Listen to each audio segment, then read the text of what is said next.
Welcome all you Lords basketball fans. It's the first edition of the Dan Priest Show, our weekly podcast that we will feature every Tuesday. I am here alongside the head coach of the men's basketball team and Coach Dan Priest. Coach, certainly not the start that you had in mind for the boys, standing at 1-4 right now, but a lot of those losses came either by less than one possession or they were in overtime. They were really, really close. Sure. Could easily be flip-flopped if you look at the way that things could have been.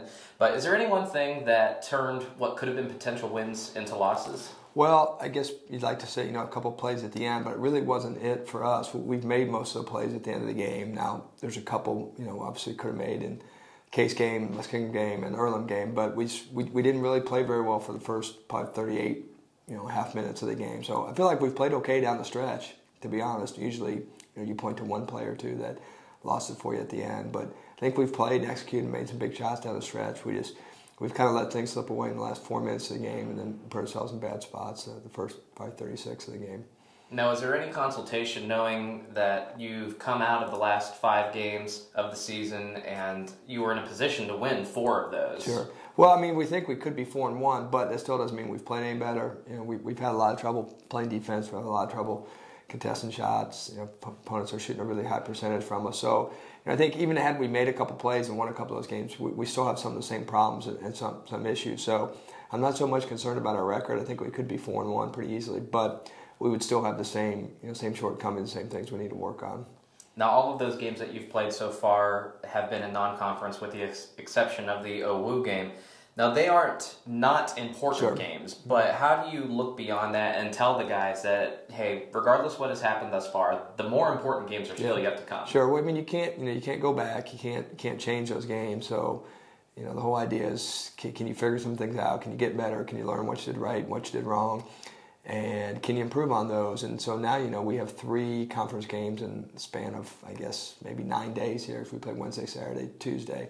So, if we've learned and grown from them and figured some things out, figured out personnel things, figured out, X and O things, and that, I think maybe, never say it's worth it for you, but then that's some growth period for us. So I do think the guys understand that if we can get through, we'll have 4 conference games before Christmas, see where we're at there, and then kind of look at our record and see where we need to go.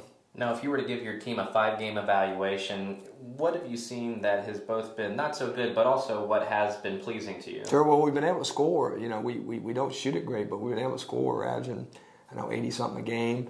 We're shooting 45% of something to the field. If you look at our stats, we're out-rebounding teams. We're winning turnover margin. We're shooting a higher percentage. So you would think, that it wouldn't equate to what our record is. But we haven't guarded well enough in the half court. We fouled way too much. Our opponents are shooting far more free throws than us. They're shooting not only making more threes, but shooting a much higher percentage. So those are really areas that we really, really need to work on. Even for us not shooting the 3 great, we're scoring a lot of points. So we obviously, most of our challenges are at the other end. Now, I'm sure that you've seen some of these coaches' shows that we did in the fall season, and so you've seen this point coming where the off-topic topic comes up. We kind of tailor to the holiday season, and we want to know if you engage in some of the holiday decorating that you'll see upon the streets and within certain households. Do you partake in any of the holiday decorating? Well, we did buy a tree, obviously. We did decorate our tree. I would defer most of those questions to my daughter and to my wife that they did.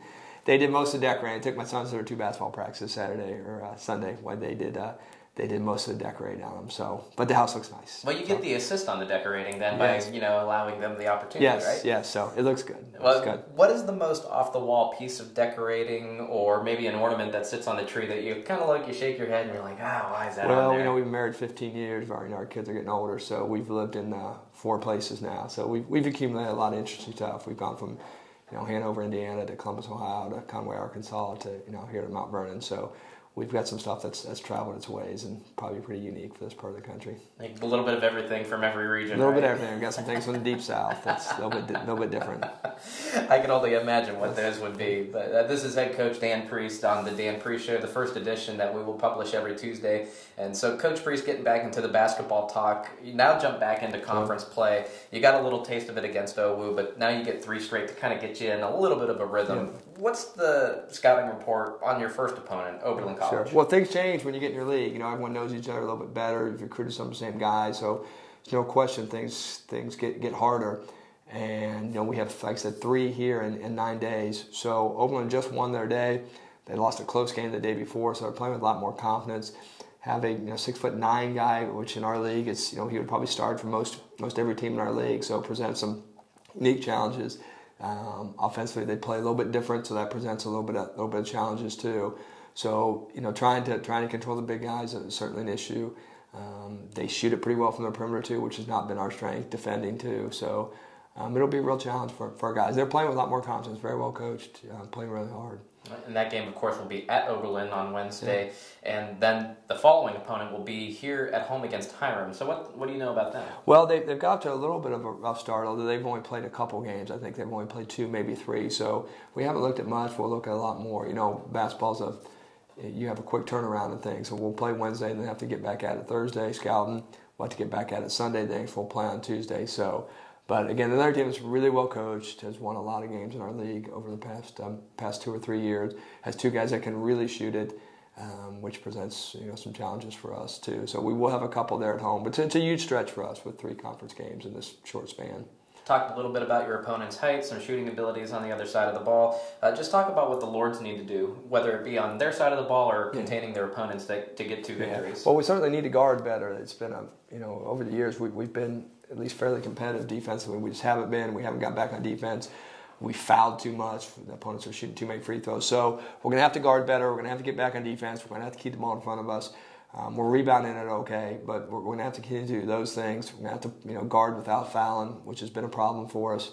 We're going to have to play a little better on the post defense, but we're going to have to guard the perimeter. Again, opponents are shooting 43 or something from 3 points, so that's a problem for us. So we have to shore those things up. As poorly as we've shot it from 3, we've only had 1 game shooting it really well. We're scoring points. We're shooting a decent percentage.